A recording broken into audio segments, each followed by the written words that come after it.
Hello, ladies and gentlemen. Welcome to another virtual Wargaming live battle report. Today I have another game of Warhammer Fantasy 6th Edition Border Patrol, this time between Dark Elves and the Empire. So in my previous two battle reports, I've sort of vaguely had a narrative in my head, but not really. That's not true. The previous one I did, but I was sort of just, it's a Sylvanian forest, and that was kind of what I was going for the vibe. In this battle report, I've got more of a narrative going on. So specifically, we have a Dark Elf raiding party hitting a Nordland village, if you can call... Actually, this is 3 houses. That's a village. And so we have the Nordland forces of the Empire defending against them. So real quick terrain going over. Up here we have the ocean.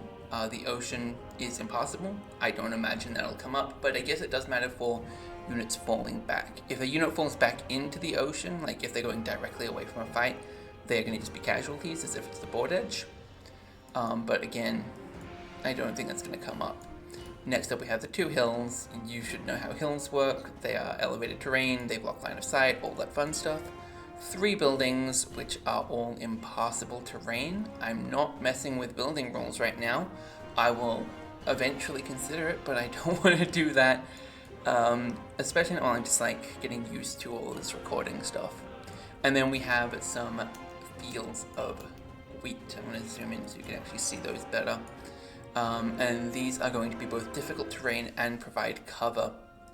I imagine that they won't actually be used as anything other than direction blockers, like you won't walk through them because that'd be a pain. But if you do, I do follow Rogue Element Gaming's special rules, house rules I should say, of allowing units to march through difficult terrain, which hasn't come up yet, but probably will soon.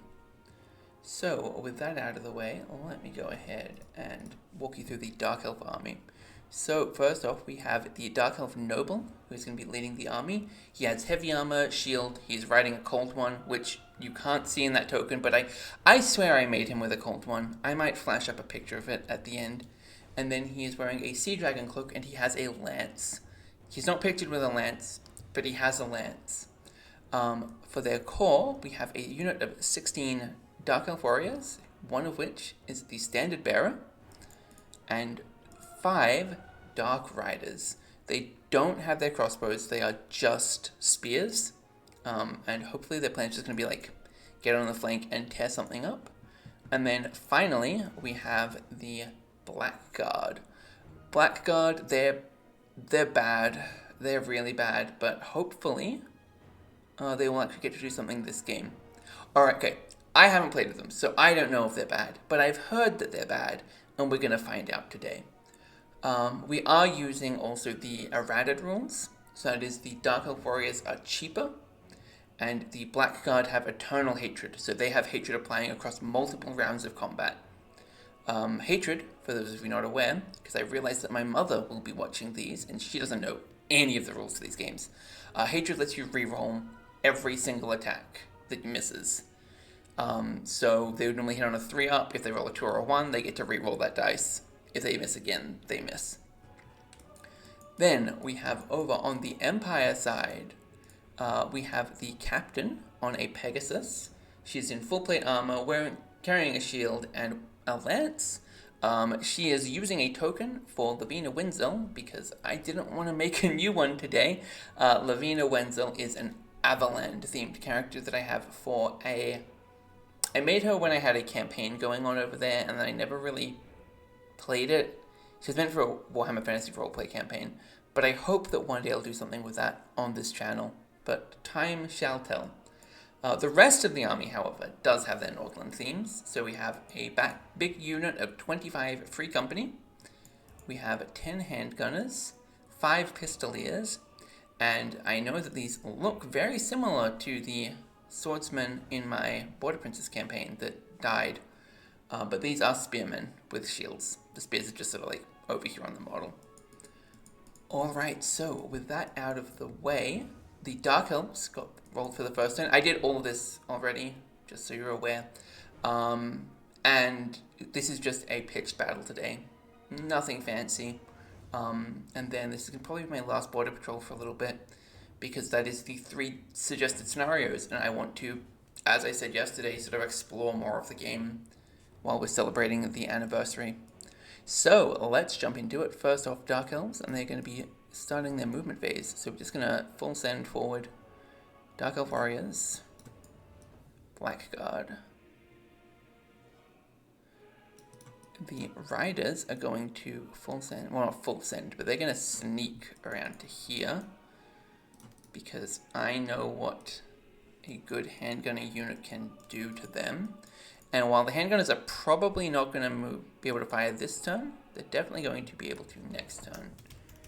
And then we have our Lizard Boy, who I'm fairly certain that's a pass, but I'm going to check. Yes, he has passed his stupidity.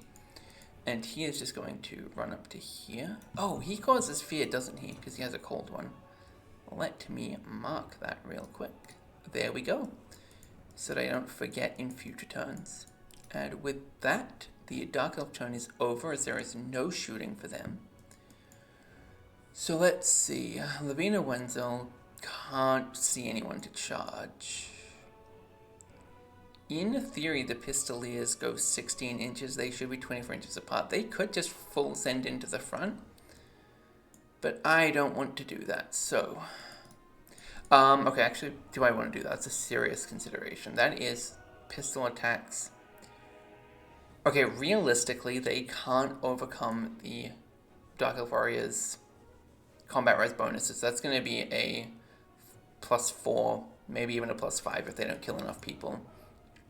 Even if they overcome them, Dark Elf Warriors have spears that have to kill 8 not to take any hits back.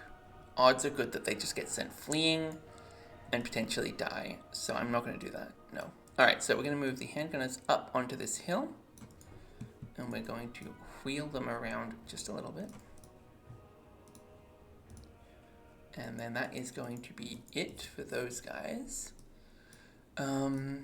Pistoliers, they can go 16 inches, so we're going to put them like here. Yeah, about there, I think, because once they have wheeled, I think the guy on the flank is going to be on like about 16 inches. I think I can probably get me to show path. Yeah. Yeah, it's just over 16 inches, so that's good. And then let me just scoot that guy back into line. Okay, now this is the difficult bit. The Free Company, they're going to move forward.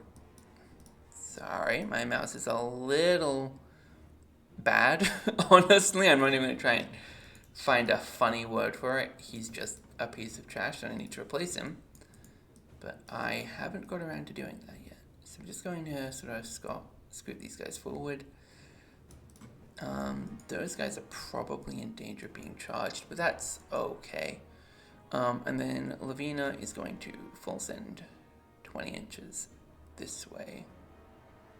Do I want to put her over here, actually? Nah, we're going to full send this way. We're just going to keep her out of line of sight to the Dark Elf Noble for the moment. And then hopefully he will not get into fight with her. I mean, she'd probably still be fine if she did, but I don't want to deal with that. So that brings us to the... Oh, no, not the end, because we have shooting, don't we? I think Fast Cavalry can shoot on the turn that they have marched. And yet they can all see. They can all see and they're all in range. So I'm just going to very quickly double check that I have my rules correct. And I will be back with you in a moment. And I am back. Yes, I was correct. They can shoot while moving. And then I also unfortunately need to very quickly check that I am correct in thinking that pistols don't get... Yes, pistols do not suffer from long range or moving and shooting. Oh, how nice.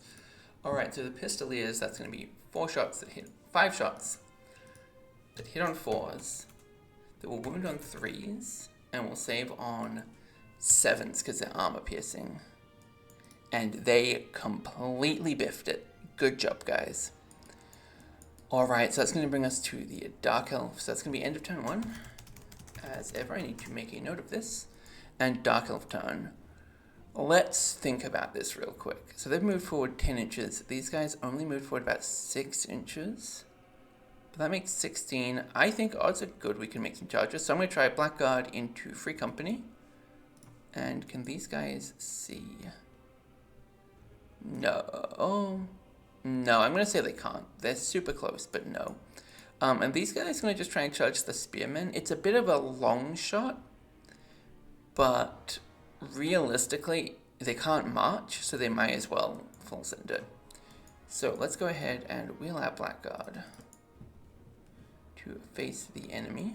It's 0.7, and then, yeah, they're in. All right. And then we're going to wheel these guys to face the enemy.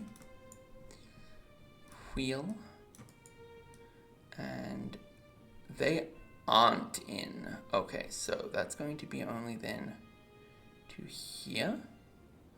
That's going to be devastating for them in the next turn. And then we're going to go ahead and Dark Riders are going to dash over to here.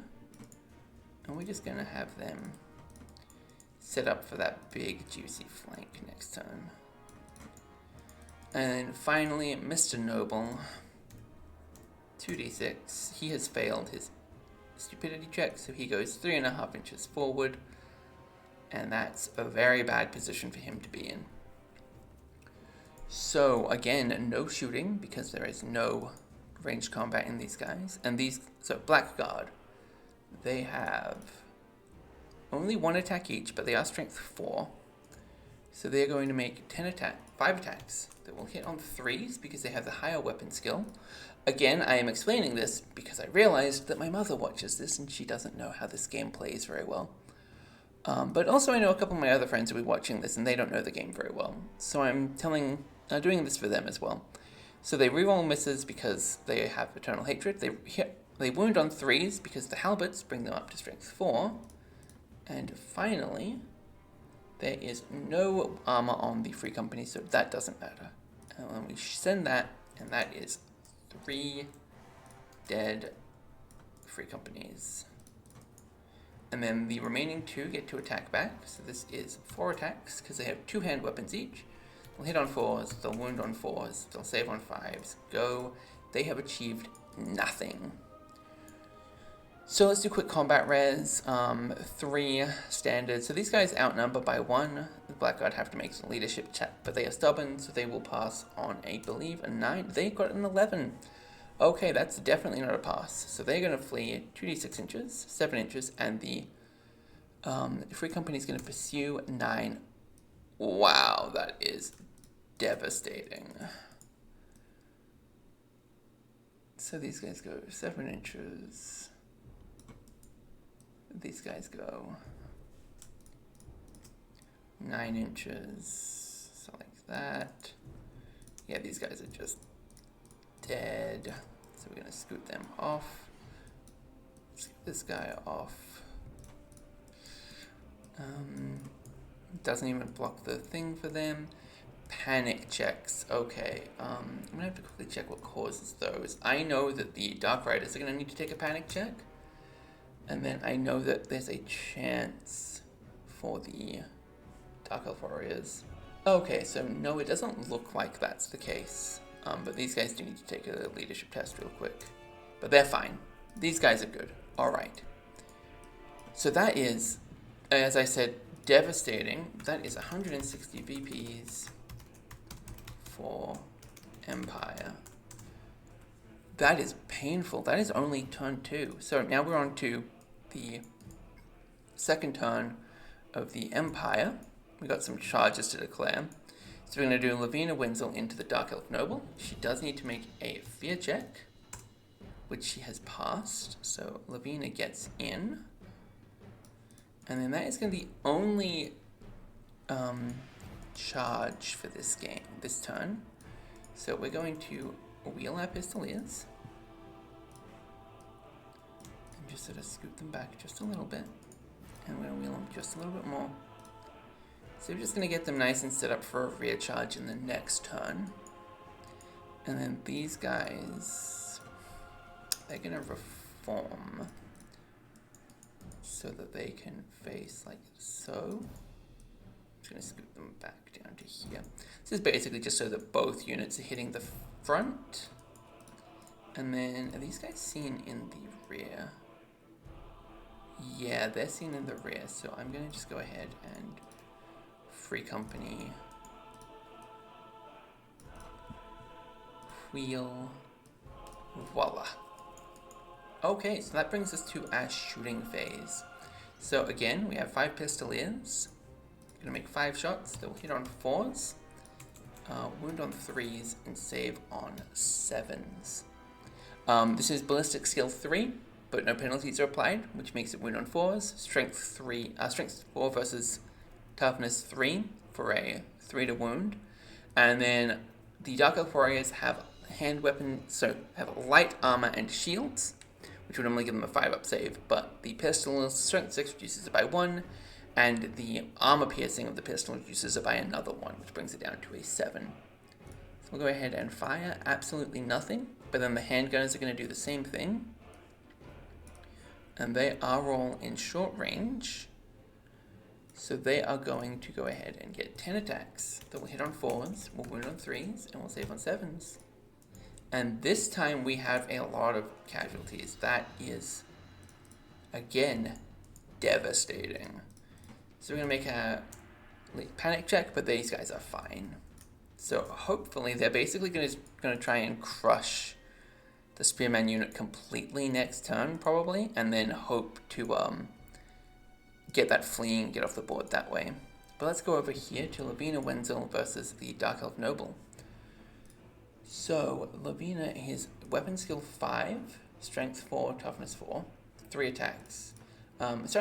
Strength 4 with a lance, so strength 6 actually. So the noble is better strength, so this is going to be, better weapon skill, sorry. So it's going to be forced to hit. She's going to wound him on 2s. And he has, he has heavy armor for a 5-up, a shield 4-up, mounted on a barded 2-up, and a dragon cloak 1-up. And then we roll that back by 3. So 2-up, so 2-up for strength 4, 3-up for strength 5, 4-up for strength 6. So that's going to be a 4 to save. And that is no damage from her. And then her Pegasus gets 2 attacks that will hit on 4s, will wound on 3s, and will save on 2s. Nothing. Alright, so now we get back over to the Noble, and this is where I go, okay, how are we putting our attacks? Do I just put them all into the Pegasus, knowing that it's got no armor? I think that's the answer. I think if we put all 3 into the Pegasus, we're more likely to get a kill. And even 1 or 2 wounds will basically be enough to win the fight. So yeah, we're going to put that all into the Pegasus. 3s to hit, 4s to wound, no armor on the Pegasus, go. And that does nothing.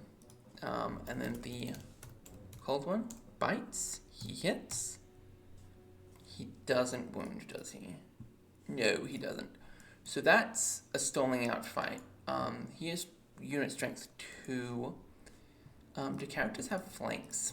That's a very good question that I should know the answer to, but I don't off the top of my head. I'm gonna go ahead and just rule in this particular instance rather than trying to look this up. I'm gonna say no, they don't, is my answer. I feel like if we can use, look around with them all the time, they don't have a flank, is my decision. So that's only going to be 1 that he has lost by. And he has passed his leadership test, so he is fine, and he is going to have the advantage going into the next round. Speaking of which, that is going to be the end of turn 2. And we're going to go into the 3rd turn of the Dark Elves. So, as I said, we're just going to they're going to be full sending into the Spearmen. So, warriors in wheel them.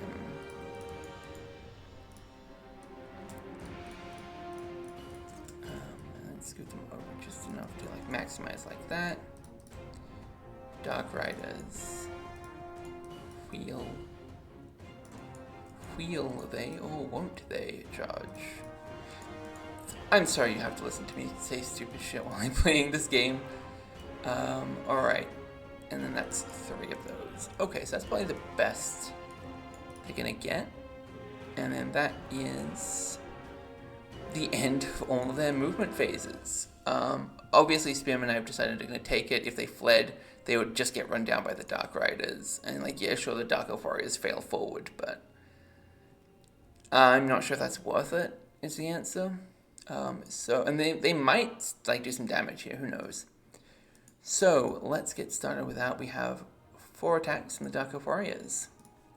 These guys have more weapon skill, but the same strength, and they are fighting guys with light armor and shields, who are using their spears today. And okay, realistically, there is no world in which we want to be in a fight for more than 1 round.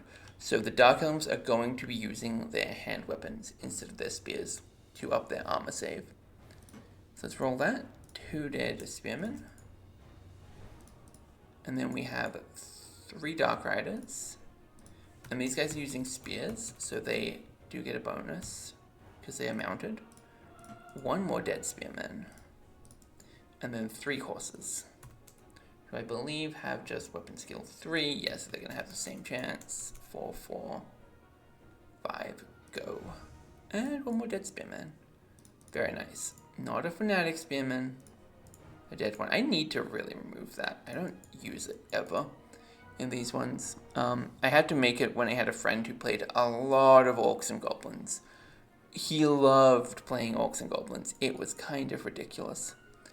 Okay, so these guys took 2 guys off. These guys took 2 guys off. So just going to put 4 attacks into each unit. So we're going to start with the 4 attacks going into the Warriors. So they're going to hit on 4s, they're going to wound on 4s, and they're going to save on 4s. That is 1 dead warrior. And then the 4 attacks going into the Dark Riders. Hit on 4s, wound on 4s. Dark Riders are light armor and they have horses, so they only save on 5s. That's another dead Dark Rider. So we're going to, now that we've finished that, we're going to go back over to here, and we'll finish up the combat, and then I'll go back and do combat resolution. So Noble goes first. Same thing, he's going to be putting all of his attacks into the horse. So that's going to be 3s to hit, 4s to wound, 7s to save, and he still does nothing. I'm going to stupidity check them. He passes, and then he hits, he wounds. Okay, so this is 1 wound on the Pegasus. With that little silly RuneScape blood splatter effect that I absolutely love. And then she is going to get 3 attacks back. She has to put them all into him. So she hits on 4s. She wounds on 3s, because Elves are only a toughness 3 when they're characters. But he has a 2-up armor save now. And actually, her Pegasus has the same chances of doing everything, so I'm going to roll all the attacks together. So let's go ahead and roll that. And he has 1 wound. So once again, he is lost by 1. So we'll come back to him. But over here, we have one rank versus 1 rank. This is an outnumbering side. So they're up by 1 on static combat resolution, and there's a banner. So they're up by 2, and they killed 2 extra guys. So they're up by 4. So let's go ahead and break check on these guys. They are out of here. So they're going 7 inches. And then that's going to take them to here. And then our Dark Elf Warriors are going to pursue. And the Dark Riders are going to do the same. Alright, so the Warriors made it 10 inches. So they go over here. And then let me just quickly scoot these guys away. Get the Spearmen out of here. Scoot these guys back. And then this one only goes 6 inches forward, sorry. Now this time, the unit that fled or broke from combat was within 6 inches of the handgunners, so the handgunners get their panic check now. And they have succeeded, so they are okay, but they're not going to be able to fire next turn. So this is actually a really advantageous position for our dear Dark Elves. And over here, again, they are outnumbered, so he is going to have to make a leadership test, and this time he has failed. So he is going 4 inches. Oh, no, sorry. He's going 7 inches, so he is over here. And somehow, he needs the... Yeah, no, that's not happening. So the captain is off the board entirely, and he is just dead. Let's go ahead and pull all of these casualties, and then let's quickly update our victory points as we come to the end of turn 3. So end of turn. No, not end of turn 3. End of DE turn 3. We're not even halfway through the game actually, and that is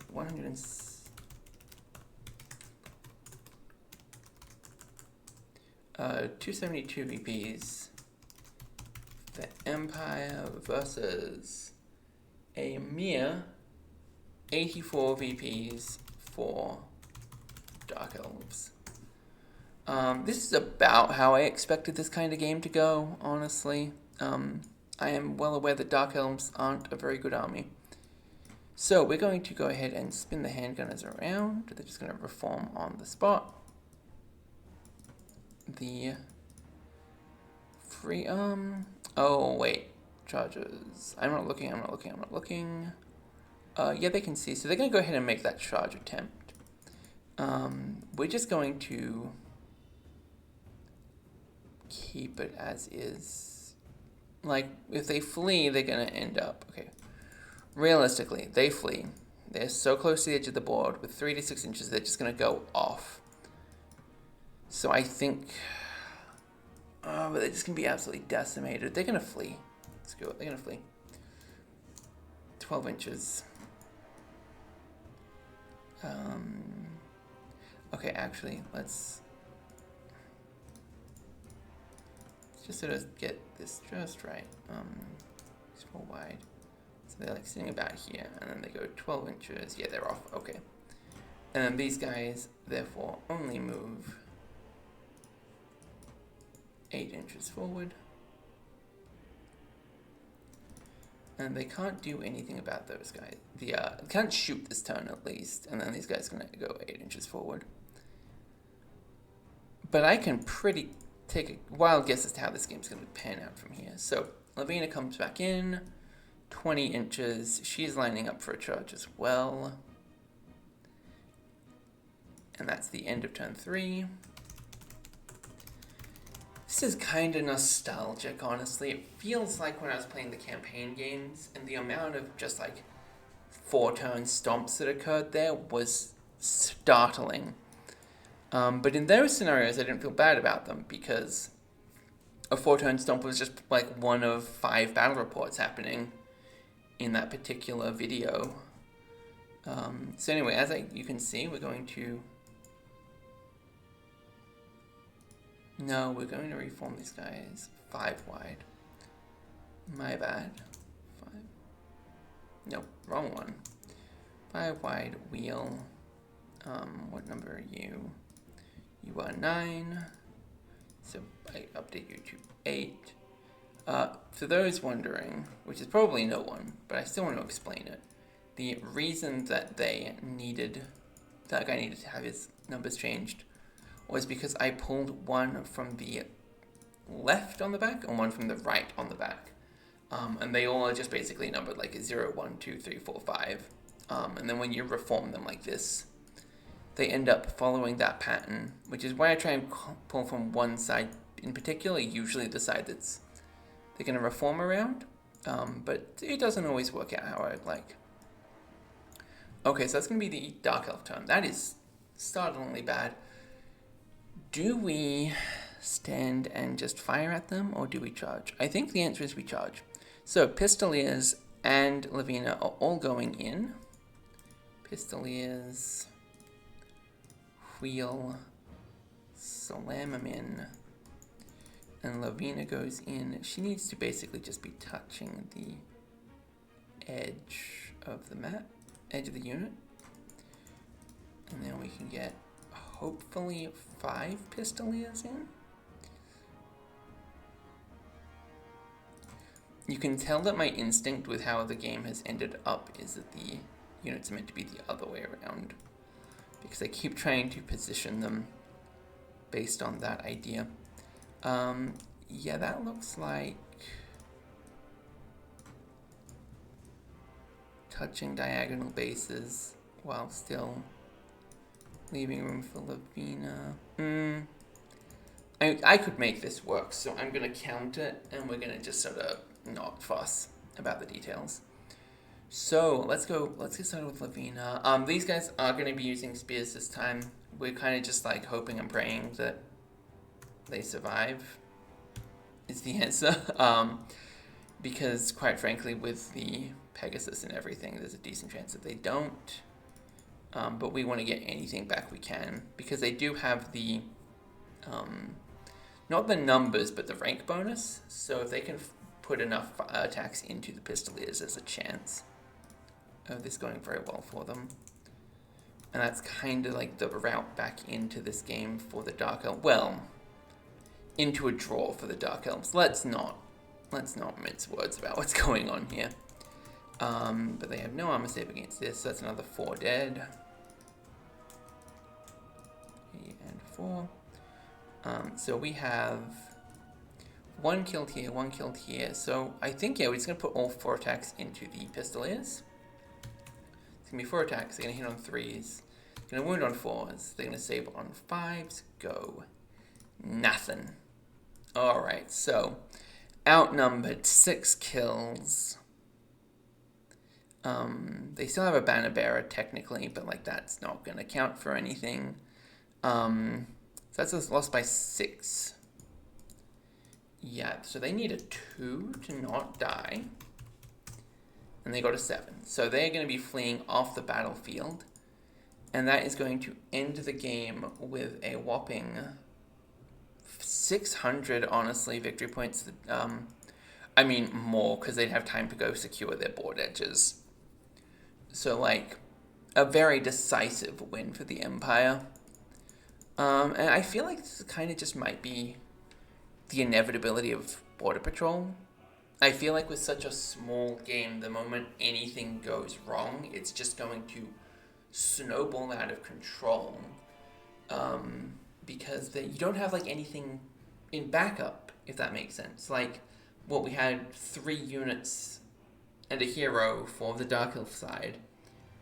Once the Blackguard fell apart, what else could you do? That's more than 25% of your army just disappearing. And I appreciate the irony of me critiquing game too small when I do warbands all the time. I'm the warbands guy, it seems, since no one else seemed to want to make content for that in niche, which is honestly why this entire channel started. Fun little lore drop in the middle of this video. With that in mind, okay, so, sorry, I was saying, the reason I think warbands is different, though, is that warbands, you have a lot of smaller units all the time, and so, yeah, you don't, like, you lost a unit, oh no, that was 5 of your guys, you have 3 or 4 other units of 5 guys to still, like, make up the slack. Whereas, since you minimum have to put 10 guys in a unit, or 5 guys in a unit, like, the cheapest unit for the Empire side was still 80 points. That's still, like, a lot of your army. And losing your hero is, like, not nearly as devastating, I feel, in... Actually, it's probably more devastating in warbands. But it's also, like... You know, you have a higher cap on what you can put in to your hero. I think it's 150 points as opposed to 125. And that's a small number, but it's also not an insignificant difference. It makes wizards more viable. It just lets you put... Like, the Dark Elf Noble is 112 points and he doesn't have any magic gear. Or could I give him, like, a biting blade? oh, amazing. But like, if he had an extra 25 points available, he could have an enchanted shield. He could have a sword of might. I think that is actually 25 points right there.